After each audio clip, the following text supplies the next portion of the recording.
बेजुबान पे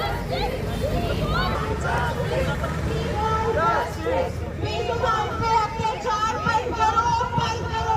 बेजुबान पे अत्याचार बंद करो, बंद करो। बंद करो, बंद करो। ये साइंस है ना?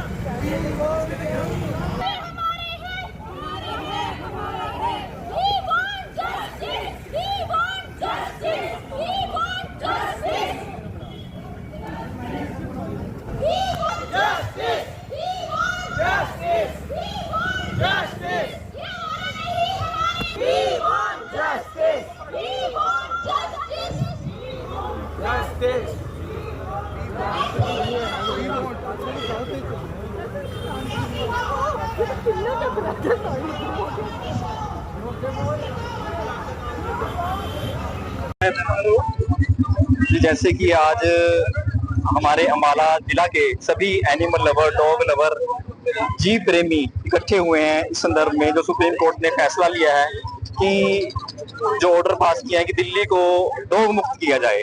सबसे पहले तो मैं बताना चाहूंगा आपकी मीडिया के माध्यम से कि जो ये सृष्टि है ये भगवान ने बनाई है और इस पर हर जीव का अधिकार है।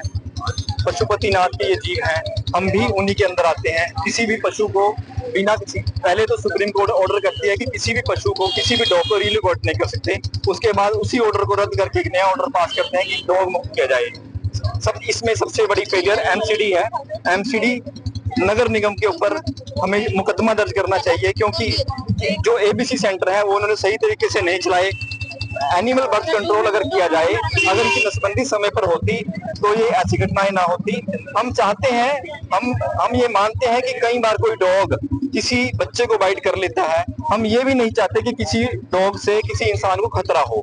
हम लेकिन ये भी नहीं चाहते कि इनका हक छीना जाए, इनको धरती से उठाकर फेंका जाए। इतनी जगह 10 लाख कुत्ते दिल्ली के अंदर हैं। 10 लाख कुत्तों को एमसीडी या सर्वोच्च न्यायालय के जो बयान है उसके बाद एमसीडी कहाँ रखेगी, इनको खाना कैसे खिलाएगी। आप इस समय गौशालाओं के हाल देख सकते हैं। गायों को हमेशा पशु मुक्त अम्बाला करने की बात कही जाती है कई बार, लेकिन आज तक भी गायें सड़कों पर हमारे गिरे हुए कूड़ों में से खाना ढूंढती है। तो उन कुत्तों का क्या हाल होगा, इनकी बेकदरी होगी। इसलिए आज हम इकट्ठा हुए हैं। ये नहीं होना चाहिए, कानून रद्द होना चाहिए। और जो जीव हैं वो इस धरती का अंश हैं, प्रकृति का संतुलन है। प्रकृति का संतुलन बने रहने के लिए इन जीवों का भी यहीं पर रहेंगे। जहां पर इनका घर है, जहां पर इनका मोहल्ला होता है, वहीं पे ही वो रह सकते हैं। अगर उनको रिलोकेट करेंगे तो एक दूसरे जीव को आहार श्रृंखला को बनाएगा और जिससे स्थिति और प्रकृति का असंतुलन भी होगा। ऐसा नहीं होना चाहिए। लेकिन लोग भी काफी ज्यादा बढ़ जा रहे हैं, लोगों में भी काफी डर है, तो ऐसे में आपको क्या लगता है सॉल्यूशन क्या हो सकता है? जी बिल्कुल, मैं आपकी मीडिया के माध्यम से ये भी बताना चाहूंगा कि बहुत से लोग कहते हैं कि डॉग हमें बाइट करते हैं, डॉग हमें बाइट करते हैं। आज हमारे अम्बाला के 400-500 एनिमल लवर यहाँ पे खड़े हैं। मैं ये बताता हूँ कि अगर कोई डॉग बाइट करता है किसी को या किसी के बाइक के पीछे भागता है, उसके पीछे बहुत बड़े कारण होते हैं। क्या पता उसको कई दिनों से खाना ना मिला हो। बहुत से ऐसे मोहल्ले हैं जहाँ पर खाना मिलता है, लेकिन कहीं पर ऐसे भी मोहल्ले हैं जिन पर खाना नहीं, इनको डंडे मिलते हैं। इन बाइकों से टांगे मारी जाती हैं, उनके ऊपर गाड़ियां चढ़ाई जाती हैं, वो नहीं देखते। इनके साथ बलात्कार तक होते हैं, वो वीडियो तक वायरल होती है। तो उस पर कार्रवाई क्यों नहीं होती? जब डॉग बाइट का कोई केस होता है तो उसके पीछे भी कोई रीजन होता है।